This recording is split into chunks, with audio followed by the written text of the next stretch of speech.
Oregon has some of the richest energy resources in the country.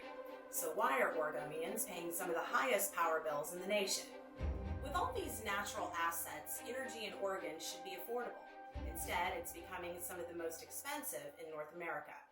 If you've been following PDX Rail for a while, you already know the answer. Oregon's energy costs are not about scarcity, they're about regulation, and the choices made upstream in our legislature and in the governor's office.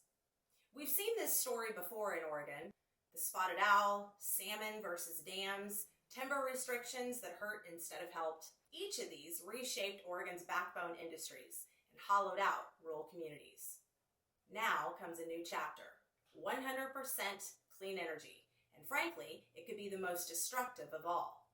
In 2021, Oregon passed a law at former Governor Kate Brown's request, demanding all electricity sold in the state be zero carbon by 2040.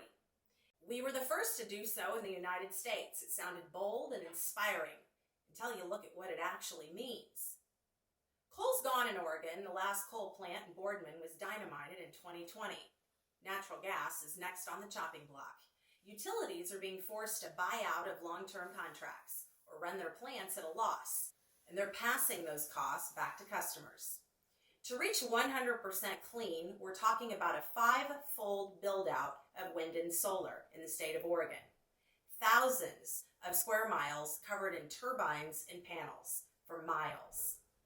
Huge storage fleets would be required because wind and sun don't always show up when you need them. Utilities need to be on demand, so we'd have to buy enormous fleets of batteries, which only last 10 to 15 years before they need replacing and they fail.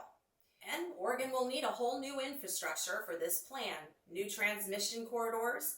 Power has to move from sunny and windy parts of the state to cities in the Willamette Valley, cutting right across the Cascades.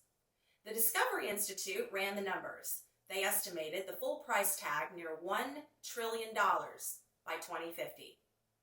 For households, that means power bills more than doubling. Even if Oregon and Washington hit every single mandate, the impact on global climate by the year 2100 would be less than 0.003 of 1 degree, too small to even measure on a thermometer. Meanwhile, 1/3 of Oregonians are already on some form of state assistance, and now energy costs are piling on top. For them, a $200 to $300 increase in power bills isn't just a line item. It's groceries, it's fuel, and it's survival. The state is trading affordable, reliable energy for mandates that cost families thousands of dollars a year with no measurable effect on the climate. The truth is, Oregon doesn't lack energy. We lack leadership willing to put common sense above ideology.